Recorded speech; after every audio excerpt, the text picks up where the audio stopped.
The most question should be leaders. ನಮ್ಮನ್ನು ಆಳ್ತಿರೋರನ್ನ ಜಾಸ್ತಿ question ಮಾಡಬೇಕಲ್ಲ ನಾವು, ಅವ್ರನ್ನ ಕ್ವಶನ್ನೇ ಮಾಡ್ತಾ ಇಲ್ಲ. ಐ ಥಿಂಕ್ ನಾವು ಡಿವೈಡ್ ಆಗಿಬಿಟ್ಟಿದ್ದೀವಿ.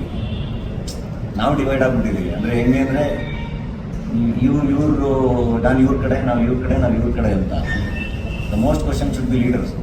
ನಾವು ಜನ ಅವ್ರನ್ನ ಪ್ರಶ್ನೆ ಮಾಡೋದು ನಿಲ್ಲಿಸ್ಬಿಟ್ಟಿದ್ದೀವಿ. ಪಕ್ಷಾತೀತವಾಗಿ 1000 ಕೋಟಿ ಲಕ್ಷಾಂತರ ಕೋಟಿ ಮಾಡ್ಕೊಂಡು ಅವ್ರನ್ನ ಆರಾಮಾಗಿದ್ದಾರೆ. ನಾವು ಕ್ವಶನ್ ಮಾಡೋದು ನಿಲ್ಸಿದ್ವಲ್ವ. ನಾನು ಬಿರಿಯಾನಿ ತಿಂದಿದ್ದಕ್ಕಿಂತ ಅವರು ಎಷ್ಟೆಷ್ಟು ತಿಂಗಳಿದ್ದಾರೆ ಅನ್ನೋದು ಕ್ವಶನ್ ಮಾಡಬೇಕಲ್ವ ಜನ. ನಮ್ಗೆ ಏನು ಬೇಕು, ನಮ್ಗೇನು ಆಗ್ತಾ ಇದೆ, ಏನು ಆಗ್ತಾ ಇಲ್ಲ, ನಾವು ಓಟಾಗಿ ಕಳಿಸಿದ್ದೀವಿ. ಪಕ್ಷಾತೀತವಾಗಿ ಅವ್ರನ್ನ ಕ್ವಶನ್ ಮಾಡಬೇಕು. ಲೀಡರ್ಸ್ ಜನಕ್ಕೆ ಎದುರ್ಕೋಬೇಕಲ್ವ. ನಾವು ಅಲ್ಲಿ ಸೋಷಿಯಲ್ ಮೀಡಿಯಾದಲ್ಲಿ ಕೂತ್ಕೊಂಡು ಎಲ್ಲರೂ ನಾವೇ ಸಪೋರ್ಟ್ ಮಾಡ್ಕೊಳ್ಳೋಕೆ ಶುರು ಮಾಡ್ಬಿಟ್ರೆ ಹಿಂಗೆ ಕ್ರೈಮ್ ಮಾಡೋದ್ರಿಂದ ನೋಡಿ. ನಾನು ಅದೊಂದು ಚಿಕ್ಕ ಹುಡುಗನಲ್ಲಿ ನಾವು ಒಂದು ಬೆಳೀತಾ ಈ ಹೈಸ್ಕೂಲ್ ಕಾಲೇಜಲ್ಲೆಲ್ಲ ನಾವೇ ಎಷ್ಟೊಂದು ಸರಿ ಡಿಸ್ಕಸ್ ಮಾಡ್ಕೊತಾ ಇದ್ದೀವಿ.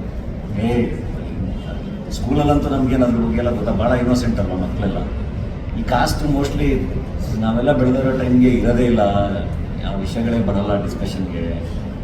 ಎಲ್ಲ ಫ್ರೆಂಡ್ಸ್ ಅಲ್ವ ನಾವೆಲ್ಲ, ಅದು ಬೇರೆ ಥರ ಆಗ್ಬಿಟ್ಟಿರುತ್ತೆ ನಮ್ಮದು ಸೊಸೈಟಿ ಅಂತೆಲ್ಲ. ನಂಗೆ ಇವಾಗ ಈ ಡಿಸ್ಕಷನ್ಗಳೆಲ್ಲ ನೋಡ್ತಾ ಇದ್ರೆ ಅದು ಎಲ್ಲಿ ಹೋಗಿದೆ. ಸೋಷಿಯಲ್ ಮೀಡಿಯಾದಲ್ಲಿ ಕೂತ್ಕೊಂಡು ಮಾತಾಡೋದು ಭಾಳ ಈಸಿ. ಇವಾಗೆಲ್ಲ ಹಂಗಿಲ್ಲ ಅಂತ. ಸಿಟಿಲಿ ಕೂತ್ಕೊಂಡೇನೋ ಹೇಳೋದು ಭಾಳ ಈಸಿ, ಹಂಗಿಲ್ಲಲ್ಲ. ನೀವು ಒಂದು ಊಟದ ವಿಷಯದಲ್ಲಿ ಎಷ್ಟೊಂದು ಎಕ್ಸ್ಪೋಸ್ ಆಗುತ್ತೆ ಅಂದರೆ